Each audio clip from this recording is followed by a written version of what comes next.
es costoso en Santo Domingo tener un niño con autismo. Las terapias, los medicamentos, los seguros realmente no te cubren porque todavía el tema de autismo en Santo Domingo está en pañales. Entonces yo dije, ok, lo voy a mantener un tiempo hasta que termine secundaria. Yo llevaba 2 trabajos para poder sustentar este costo para este niño, pagando colegios, profesoras, sombras para que lo ayudaran, medicamentos y lo que te acabo de decir. Y llegué a un punto ya que los colegios ya no lo aceptaban.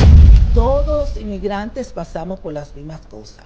Yo diría el 95, el 98% de los recién llegados, no importa que tú llegues de Colombia, de Ecuador, de El Salvador, y viene con una ilusión, resulta que te das cuenta que no tiene lo suficiente herramientas como el inglés tal vez, y ya tienes que empezar de cero. No importa que tú seas abogada, que sea médico, arquitecto, lo que fuese. Entonces eso es parte de lo que está en el libro, cómo avanzar en este país cuando tú llegas.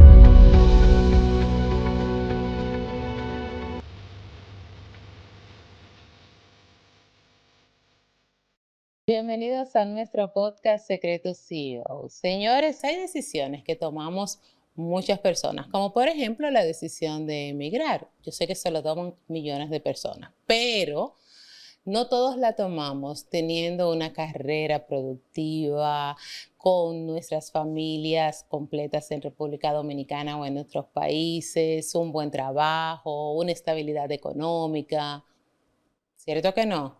Pero cuando eso lo tomamos no desde el punto de vista de quiero emigrar para ganar millones en otro país, sino desde el punto de vista de quiero hacerlo por el bienestar de uno de mis hijos, es diferente la decisión. Y esa decisión fue tomada por mi invitada de hoy. En mi mesa de trabajo tengo una mujer que tomó esa decisión y ella es Luciani Díaz. Ella nació en Mao, República Dominicana, y es licenciada en Administración de Empresas con una maestría en Administración y Finanzas, docente universitaria, conferencista, broker manager en bienes raíces y líder de proyectos sociales que incluso llegaron a la Cámara de Diputados en República Dominicana. En el 2022, su hijo o uno de sus hijos fue diagnosticado con autismo y ella decidió dejar todo y empezar desde cero en Estados Unidos. Hoy trabaja como asistente de gerencia y es cofundadora de Puente a Casa, que es una plataforma que conecta a inmigrantes con oportunidades de hogar en la República Dominicana. Además, conduce un podcast llamado Un Café con Propósito y además escribe también su primer libro como legado para sus 3 hijos. Así que demos la bienvenida a esta mujer con propósito aquí con nosotros. ¿Cómo estás? Gracias, Indira. Sí, estoy muy contenta de verdad de estar en este espacio porque siento mucha admiración por ti, por el trabajo que haces. Me siento halagada de verdad de que me pidieras que estuviera en el día de hoy compartiendo un poquito de mi historia. Bueno, vamos a empezar con esa niña que creció en Mao. Sí. Eres de Mao, allá en Sí. República Dominicana, una niña llena de sueños, de fe, de mucho ánimo. ¿Qué guardas todavía de esa niña? Extrovertida, soñadora, una niña súper atrevida, curiosa, o sea, la curiosidad ha estado conmigo desde siempre. Yo nací en Mao, déjame corregirte, pero me crié en un pueblo llamado Monción, en Santiago Rodríguez. Luego salí de este pueblo a estudiar y luego ya me establecí en Santiago, me casé y toda la historia continuó. Siguiendo con tu pregunta, esa niña todavía está en mí, esa niña curiosa, llena de sueños, que le gusta ayudar, que le gusta dar de sí misma, que le gusta enseñar. Todavía queda mucho, mucho de esa niña en mí. Bueno, según tengo aquí, señores, miren, ella tiene una licenciatura en Administración de Empresas, una maestría en Administración y Finanzas, Pedagogía Universitaria, certificación como coach, formación en diferentes ramas. ¿Qué te movió a estudiar todas estas cosas, mujer? Porque a veces cuando se estudia algo, uno como que estudió eso y hace una maestría en eso y se queda como tranquilito. ¿Qué te movió a hacer todos estos estudios? Realmente mi mamá es maestra, ya es pensionada, y desde muy pequeña yo quería ser maestra. Mis primeros años en las aulas fue como a los 13 años, cubriéndola a ella, los días de ausencia, que ella tenía que ir al médico, también cubría a otros maestros, y me encantó estar frente a los niños y enseñarles cosas nuevas, pero no sentí que no quería como dar clases en primaria, sino que me veía dando clases en la universidad, ya para personas de mi edad o quizás un poco más avanzadas. Entonces, administración de empresa me gustó desde siempre. Veía a mi papá haciendo negocios, él es una persona emprendedora. Él no fue a la universidad, él ni siquiera terminó la secundaria, pero era una persona muy habilidosa y muy buena con las ventas. Entonces yo veía cómo él, a través de emprendiendo uno que tal negocio, obtenía dinero y que era su propio jefe. Yo dije, me gustaría ser como mi papá en ese sentido, pero teniendo mi propia empresa. Entonces ahí llego a la universidad, los primeros años todavía no me decidía qué carrera tomar, y me enamoré de la administración. Luego que terminé la administración, trabajé en una entidad financiera, empecé a amar lo que son las finanzas, las inversiones, y dije, no, yo necesito hacer una especialidad para escalar un puesto más alto en el banco, que me lo exigían, y al mismo tiempo poder dar clases en la universidad, que era mi sueño inicial, pero debía irme preparando poco a poco antes de llegar ahí. Entonces, luego que terminé la maestría, empecé a dar clases en la universidad, que era mi sueño, enseñar, y de ahí dije, bueno, yo puedo también desarrollar equipos con mi experiencia laboral, más la experiencia pedagógica que había adquirido, y empecé también a desarrollar equipos en las empresas, mediante institutos como Infotet. Después lo hacía de manera independiente. Y así, poco a poco, una cosa fue tejiendo la otra, y siempre me gusta aprender todavía, sigo leyendo, soy muy curiosa con temas que no conozco, y poco a poco fui tejiendo esa experiencia, una cosa me llevó a la otra. Pero me imagino que cuando tú entrabas a un aula en la universidad a impartir docencia, los alumnos se quedaban mirándote como, ¿eres la maestra o eres una alumna más? Tengo una moraleja del primer día de clases. Yo me gradué de la maestría a los 23 añitos. Yo fui la maestra más joven en la universidad. Yo estudié en UTESA y también fui docente en UTESA, en Santo Domingo. Y yo recuerdo que el mismo día que me gradué, yo trabajé en la universidad en un departamento de tesorería, siendo estudiante, para poder pagar mis estudios, porque yo vengo de una familia muy humilde. Y yo dije, bueno, yo voy a cumplir mi sueño, ya estoy dentro, ya soy empleada, cuando yo termine, ya ellos me van a dar la oportunidad, y así fue. El mismo día que me gradué me dieron la oportunidad. Cuando yo llegué al aula el primer día, yo llegué unos 10 minutos antes, yo llegué antes para sentirme más segura, y yo me senté en el escritorio con mi computadora a esperar mis alumnos. Y ellos fueron entrando uno por uno y decían, algunos hacían comentarios como, ya la profesora que nos va a tocar es una profesora nueva, ustedes las vieron, ella es súper joven, me dicen que ella es muy simpática, diciendo cosas sobre mí, pero yo estaba ahí. Cuando ya la mitad del curso estaba en el aula, yo me paré y cerré la puerta. Esos estudiantes se querían morir de la vergüenza porque ellos tenían ya rato hablando sobre mí. Sí, realmente era muy joven. Tuve alumnos inclusive hasta con más edad que yo, pero siempre hubo mucho respeto. Mi forma de ser es muy carismática, soy una persona muy amable, pero al mismo tiempo tengo un carácter que a las cosas estamos en clase, y siempre me respetaron y me tuvieron mucho cariño. Tengo lindos recuerdos de la universidad. Bueno, es tanto así que haces las cosas con mucho orden, que impulsaste una campaña de prevención de accidentes de tránsito, que incluso lo llevaste a la Cámara de Diputados, y gracias a esa campaña el 911 llegó a lo que es tu pueblo. Sí. ¿Qué te inspiró a crear esta campaña y por qué? ¿Por qué? ¿Por qué te motivó?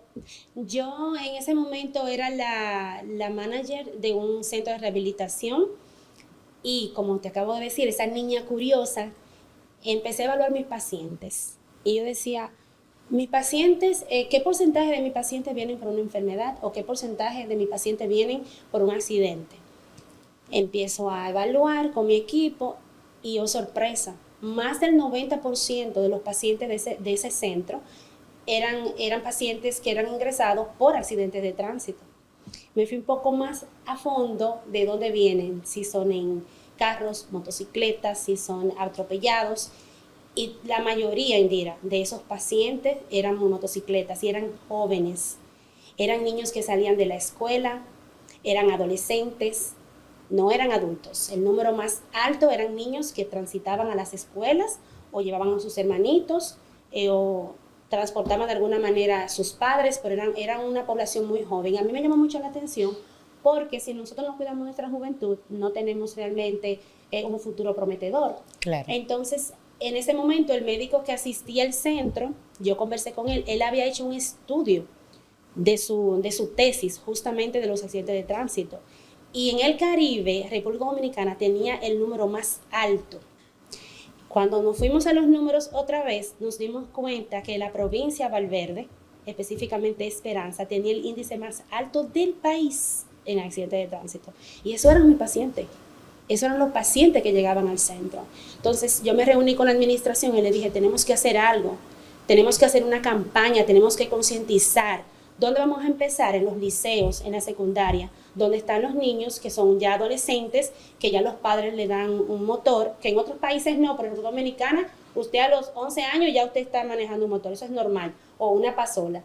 Entonces me reuní con ellos y dije, hay que hacer algo, estos números no pueden seguir subiendo. Entonces me reuní con el equipo, me reuní también con la dirección de educación y entre todos hicimos un team maravilloso, hicimos la campaña, tocamos más de 5,000 alumnos en menos de 3 meses, llevamos la campaña a toda la zona norte, entonces esta idea impactó muchísimo la educación, los números variaron, no te puedo decir significativamente porque lo hicimos una sola vez, pero sí se vio el impacto. Entonces la diputada de Valverde nos dijo que ella quería llevar esta propuesta a la Cámara de Diputados. Llevó la propuesta a la Cámara de Diputados y unos años después, debido a esos números reales, se empezó a trabajar el proyecto del 911 Mao. O sea, es algo que cambió el ritmo de los accidentes, por decir así, en el pueblo. Es algo maravilloso. Sí. Y es una razón social muy poderosa. Pero mi presentación hablaba de lo que es la migración y en el caso tuyo, cómo fue la tuya, tu migración. Hay muchas personas que migran por muchas razones. Hay alguien que viene por motivos económicos, lo que se le llama exiliados económicos, perdí el trabajo o no me salieron mis documentos, por X razones. Pero el caso tuyo es muy especial. O sea, tu caso es a raíz del diagnóstico de autismo de tu hijo. Sí. Cuéntame un poquito de esa historia. Realmente yo digo que cada historia en este país de migración es especial y tiene un sacrificio detrás. Pero mi historia, así como tú lo dices, es diferente porque cuando tú tienes que emigrar por una razón que no eres tú, cuando tú has trabajado desde muy niña, yo planifiqué mi futuro, planifiqué mi vida porque soy una persona muy estructurada y cada sueño, Indira, lo fui logrando, cada meta lo fui logrando. En mi país yo sé que es difícil tú graduarte y conseguir éxito de una vez, pero yo lo conseguí. Lo conseguí porque me eduqué y porque soy una persona muy disciplinada. Ya muy jovencita ya había alcanzado prácticamente todo mi sueño. Ya a mis 30 años ya yo tenía logrado todos los sueños que yo había planificado quizá a los 15 años. Pero la vida a veces no es como uno la planifica. A veces tú tienes que tomar decisiones, como las decisiones mi decisión de venir aquí por mi hijo, porque durante mucho tiempo yo luché en Santo Domingo porque él tuviera la educación allá, que tuviera la inclusión allá. Pero trabajando en el centro de rehabilitación, yo me di cuenta dónde estaban los baches en educación en cuanto a lo que se llaman los programas de educación de especial. Yo sabía que a largo plazo yo tenía que buscar otra solución.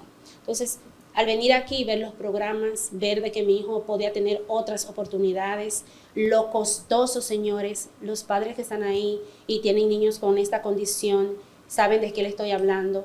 Es costoso en Santo Domingo tener un niño con autismo. Las terapias, los medicamentos, los seguros realmente no te cubren, porque todavía el tema de autismo en Santo Domingo está en pañales. Entonces, yo dije, ok, lo voy a mantener un tiempo hasta que termine secundaria. Yo llevaba 2 trabajos para poder sustentar este costo para este niño, pagando colegios, profesoras sombras para que lo ayudaran, medicamentos y lo que te acabo de decir, y llegué a un punto ya que los colegios ya no lo aceptaban. Yo vivía en Santiago y no importara el dinero que yo pagara, Indira, lo que yo me esforzara, simplemente me decían, Lucián, y nosotros no tenemos ese programa para secundaria. Ya José David es un niño que está en secundaria, ya tiene otro trato, ya entra en la adolescencia, ya necesita un programa diferente que nosotros no lo tenemos. Toqué varios colegios, sí habían escuelas con programas de educación especial, pero de primaria. Entonces, un día desesperada porque ya era su último año en ese colegio que me lo había aceptado, estudiando regular con la condición, con los acompañamientos que yo pagaba. Y yo dije, Luciani, tú tienes 5 años en la universidad dando clases. Tú nunca has visto en la universidad un niño especial, un niño con una condición. Yo te pregunto, Indira, no están. ¿Dónde están esos niños? Están en casa. Sí. Trabajé desde los 17 años en Santo Domingo y nunca tuve un compañero con una condición de una discapacidad, o una condición de autismo o cualquier otro tipo de discapacidad. Y yo te pregunto, ¿no habían personas que querían trabajar quizás en esas instituciones que trabajé? Sí hay, lo que pasa es que están en casa porque no tienen la oportunidad. Yo te iba a preguntar exactamente esa parte. Se habla mucho de inclusión, de que se trabaja la parte de la inclusión y que le damos oportunidades. Vamos a hablar de la parte del autismo, de niños con autismo, adolescentes con autismo, adultos con autismo. ¿Crees tú que eso es real? Porque es lo que tú dices, o sea, ¿dónde están? No hay inclusión. En mi país no hay inclusión. No hay inclusión. Yo realmente viví por mi propia experiencia, llegar a un restaurante que mi hijo tuviera una crisis y mi niño tiene autismo nivel funcional altísimo, que no es un autismo severo. Y aún así tuve muchos retos que enfrentar en mi país. Y realmente por la falta de conocimiento. Eso, tema de inclusión, eso es muy bonito en las redes. Y I'm sorry que lo diga de esta manera y sea muy franca, pero no existe. Cuando tú ves una escuela que no tiene un maestro, Indira, que tenga mínimo el nivel básico de lo que es esa condición, ¿cómo puede tener un niño, 2 o 3 niños? Entonces, ¿qué hacen los padres con esos niños? Lo tienen en casa, porque primero es costoso, no todo el mundo puede pagar. En ese tiempo yo pagaba 5,000 pesos por una maestra sombra, aparte de los 10,000 o 15,000 del colegio. O sea, yo tenía que llevar 2 trabajos obligatoriamente para yo poder la educación. Y no era una educación completa. Cuando yo llegué a este país y vi el programa que mi hijo iba a tener, el apoyo que iba a tener, yo dije, Dios mío, yo me sentí feliz por mi niño, pero al mismo tiempo sentí una tristeza desgarradora por los niños que están en Santo Domingo, que no tienen la oportunidad ni siquiera de coger un avión y venir para acá. Y que las madres puedan tener el programa que mi hijo tiene ahora mismo. O sea, yo estoy muy contenta porque mi niño se va a graduar el año que viene. Lo logré, lo logramos, porque no solamente es un trabajo mío, sino de mi familia completa también. Pero ¿qué pasa con esos niños en Santo Domingo? No importa cómo me lo pongan, cómo me lo quieran vender, en Santo Domingo no existe la inclusión. Y no solamente en las escuelas privadas, públicas, en las universidades. Ustedes que están ahí, ¿cuántos compañeros en la universidad usted tiene ahora mismo con una discapacidad?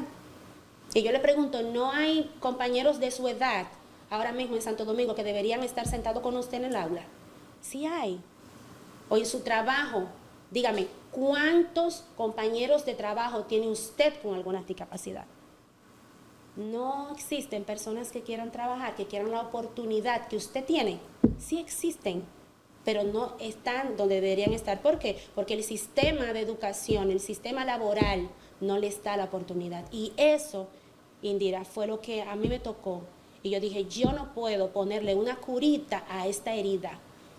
dejar que mi hijo llegue, ok, yo pude haber conseguido que llegara a la secundaria, hubiese pagado 2 maestras sombra y como yo era una persona conocida me hubiesen dado la oportunidad y hubiesen encaminado a mi hijo a que terminara la secundaria. Sí, y pero, después de ahí, ¿qué? pero es lo que tú dices, si nos vamos, por ejemplo, a lo que nosotros como entes sociales queremos para también los demás, porque, ok, cada quien vela por su posición, pero nosotros como comunicadores, porque tú también tienes tu medio y comunicas, o sea, nosotros como comunicadores, como madres, no pensamos solamente en nuestra familia, pensamos en los demás. ¿Qué pasa con esos otros niños? O sea, tú me lo estás explicando y de verdad yo no me había puesto a pensar a grandes rasgos, así como lo estás explicando. ¿Qué pasa con los demás? ¿Me entiendes? O sea, otro niño con esa condición, o sea, tú pudiste apoyar al tuyo, pero ¿los demás qué? O sea, ahora en Santo Domingo se habla mucho de este tema, se ha hablado Está muchísimo, pero está muy a la moda. está muy de moda el tema del autismo, pero sea gubernamental o no gubernamental, o sea privado, o sea como sea, ¿qué va a pasar? ¿Qué se va a hacer? O sea, no todo el mundo puede pagar esa cantidad que tú dices. Y en todos los estratos sociales tenemos niños con autismo. Entonces, ¿qué se va a hacer con estos niños? De verdad felicito a tu hijo, qué bueno que pudiste encontrar esa salida y qué bueno que ya has podido sobrellevar toda esa situación con tu hijo. Pero yo sé que aparte de eso, has tenido otros retos en este país. Oh my God. Has tenido otros retos. Sí. Pero quiero que hablemos más que de un reto, quiero que hablemos ahora de algo así que es bonito y es Puente a Casa. Háblame un poquito de Puente a Casa, de qué se trata. Sé que es un proyecto hermosísimo que tienes. Hablemos un poquito de él. Puente a Casa nace de una necesidad que tiene el dominicano. Yo trabajé mucho tiempo en banca en Santo Domingo y la mayoría de mis clientes eran residentes aquí en los Estados Unidos. Mi último trabajo en Santo Domingo fue en una agencia de bienes raíces como broker manager y pude ver el proceso que se le hace tan difícil a las personas cuando viven aquí poder invertir en Santo Domingo. Vi muchas personas perder sus trabajos porque de repente tomaban 2 semanas de vacaciones para ir a cerrar el contrato, esperar que les salga el título y todo el proceso que conlleva el cierre de una venta de una casa. Y decía, wow, pero ¿cómo es posible de que no haya una agencia dominicana, un programa, algo allá en Estados Unidos que sea de dominicanos, que ayude a este proceso de compra de estas personas y que ellos no se vean obligados muchas veces a cambiar las vacaciones? Vi personas llorar, perder sus empleos porque de repente se le atrasó el proceso de cierre, el banco no cerró al día o quizá el vendedor no cerró, muchas situaciones, y tener que decirme, Lucián, ni me llamaron, perdí mi trabajo.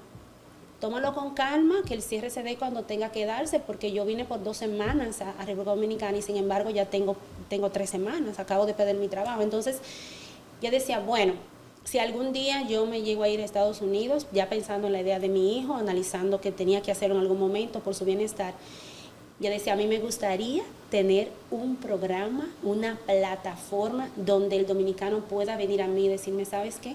Este es mi sueño, son mi chelito, como le dice el dominicano, que me ha costado tanto sacrificio. Yo necesito hacer esto, pero yo no puedo viajar a Santo Domingo. O esto se me hace muy costoso, o no tengo los conocimientos. Entonces, cuando llego aquí, vengo con ese sueño en la maleta, pero cuando vengo aquí, la adaptación y todo eso, y todas las cosas que me pasaron en el camino, los desafíos, como tú decías ahorita, yo agarré ese sueño y lo engaveté y dije, algún día, en algún momento, lo voy a hacer porque realmente vi la necesidad en Santo Domingo, pero estando aquí, Indira, siendo inmigrante y viendo el sacrificio y todos los procesos como son aquí, yo dije, definitivamente el dominicano necesita esa plataforma como un puente, así mismo como se llama la agencia, para que los ayude a que este proceso no sea tan difícil. Entonces, de ahí nace Puente a Casa. Es una plataforma para conectar y ser un puente real entre los dominicanos y la diáspora dominicana aquí en Estados Unidos y las agencias y los bancos de Santo Domingo, para que el proceso de compra de una casa no sea tan difícil y para que también tengan seguridad, porque no es un secreto para nadie ahora mismo que hay muchos fraudes y hay muchos procesos que no están realmente clarificados. Entonces vamos a ofrecerle a ellos un puente seguro, trabajando con agencias que sean agencias conocidas, con proyectos que sean verificados, con una institución bancaria que sea realmente reconocida en el país, y que ellos se sientan seguros y que el proceso realmente no sea tan difícil. Nace Puente a Casa del mismo deseo mío de ayudar, de servir y de devolver un poquito de lo que tanto me dio mi país en mi momento. ¿Cómo puede la gente encontrar Puente a Casa? ¿Cómo pueden comunicarse contigo si quieren saber más o usar los servicios de ustedes? Nosotros tenemos ahora mismo plataformas digitales, se llama así mismo Puente a Casa. Estamos trabajando, ya tenemos la página, todos los medios de redes sociales están disponibles. Quizás lo podamos compartir al final de esta entrevista, si tú me das la oportunidad. Y muy pronto van a haber eventos. Ya tenemos un evento próximo para el mes que viene, que más bien es una expoferia, porque no queremos trabajar como solamente que nos vean como una agencia de bienes raíces, no. Nosotros somos la conexión, que ayudamos con el proceso, somos el contacto directo con el cliente para facilitarle compra, inversiones, lo que ellos necesiten en nuestro país. ¿Cuál es la diferenciación? O sea, ¿cuál es la diferencia para que la gente lo entienda bien? ¿Cuál es la diferencia entre ustedes y una agencia regular? Ok, una agencia regular, vienen acá, hacen una feria, te muestran los inmuebles. Miren, Indira, estos son los inmuebles que yo tengo. Te dicen la capacidad de pago, tú haces un apartado y ahí quedó. Luego, toda negociación se hace por teléfono y tú tienes que ir a Santo Domingo y cerrar la venta. Nosotros no, nosotros primero educamos. Queremos primero educarte. Mediante conferencias, mediante entrenamiento, va a haber un planificador financiero que te va a decir, Indira, tú estás lista en este país. Sí, tú estás lista para invertir. No, tú no estás lista para invertir. Vamos a hacerte un plan financiero para que en 6 meses, 1 año, tú puedas hacer una negociación segura. Porque la diferencia de las demás agencias es que yo lo que quiero es vender, Indira. Entonces, es posible que tú te enamores del proyecto, que tú apartes el apartamento, pero al momento de hacer el financiamiento, tú no estés lista y tú estás perdiendo un tiempo valioso que puedes aprovechar primero educándote. O puede ser que tú te enamores de la inversión, pero que a mediados no puedas terminar tan bien. Entonces, nosotros lo que queremos es primero educarte y decir, ok, este es tu momento financieramente para hacerlo, vamos a hacerlo. Y al mismo tiempo educarte en cuanto a lo que es, si se puede invertir en este momento en este proyecto, cómo invertir en RD, cuál es la plusvalía, cuáles proyectos valen la pena en cuanto a tu retorno, cuáles no. O sea, educarte también en esa parte, cómo invertir allá y de qué manera. Y algo muy importante también es que nosotros no queremos solamente presentarte un inmueble, nosotros queremos educarte para que hagas una compra inteligente. Así es. Bueno, ya tenemos que finalizar nuestra entrevista de hoy, nuestro episodio de hoy. Yo sé que te tendremos en otras ocasiones, pero antes, me imagino que sí. Pero antes de irnos, quiero que me le des un mensaje a esas madres que tal vez han emigrado, que están aquí o que están en República Dominicana y nos están viendo, sea a través de los canales de televisión que salimos o de las plataformas digitales, y tal vez tengan un hijo con alguna condición y quieran o se han visto reflejadas en esa posición que tú has comentado. ¿Qué consejo le darías?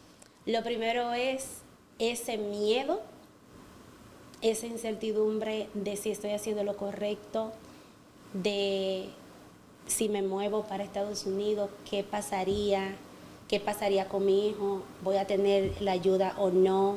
¿Qué pasará con las personas que dejo aquí? Ese miedo de dar el salto, háganlo con fe. Es de la única manera. Traten de buscar la forma de luchar en el país. Yo de verdad lo intenté. Es un tema me da un poco de nostalgia porque durante mucho tiempo yo intenté que nuestros niños fueran reconocidos. Yo intenté de alguna manera con algunas instituciones de que la inclusión realmente exista y no solamente en redes y de moda. No descansen, o sea, no se rindan, sigan buscando la manera de que el país les dé las herramientas que ustedes necesitan. Y si en algún momento tienen que venir a este país, háganlo. Háganlo obviamente de una forma segura, pero no tengan miedo a buscar las alternativas, los medios, hagan lo que tengan que hacer, formen sindicatos, reúnanse entre ustedes, vayan a donde tengan que ir, a los medios, hablen, porque hay muchas madres ahí que no tienen voz. Utilicen las redes, den a conocer cuántos niños están en los campos, están en lugares donde realmente no llega la ayuda. Den a conocer a estos niños que valen muchísimo, que tienen oportunidad de estudiar, que pueden tener una oportunidad en el futuro para que nuestro país realmente despierte y pueda hacer algo por ellos. Realmente las madres, nosotras somos las que velamos por nuestros hijos. Vamos a unirnos en una sola voz. De verdad que sí, yo me presto. También en nuestro podcast Un Café con Propósito hemos hecho un episodio hablando justamente del mes del autismo. Si necesitan escribirme, dejarme saber de un caso, a Indira también. Pero yo pienso que la manera más que sus hijos más le van a agradecer a ustedes es alcen la voz. Alcen la voz, porque en mi país se piensa que son 1, 2, eso es un grupito nada más. No, hay muchos niños que necesitan ayuda, que necesitan educación, que necesitan medicina, que necesitan terapias y no la tienen porque no tienen recursos. Hacen la voz para que el gobierno se mueva y pueda por lo menos darle un seguro especial a estos niños y que puedan tener acceso a la salud, que es lo más importante. Y las abrazo con el alma, las entiendo. De verdad que sí, sé lo difícil que es, pero nunca se rindan por sus hijos. Me tocaste el corazón, me tocaste el corazón. Gracias por haber venido hoy y estar conmigo aquí en mi mesa de trabajo. De verdad te lo agradezco.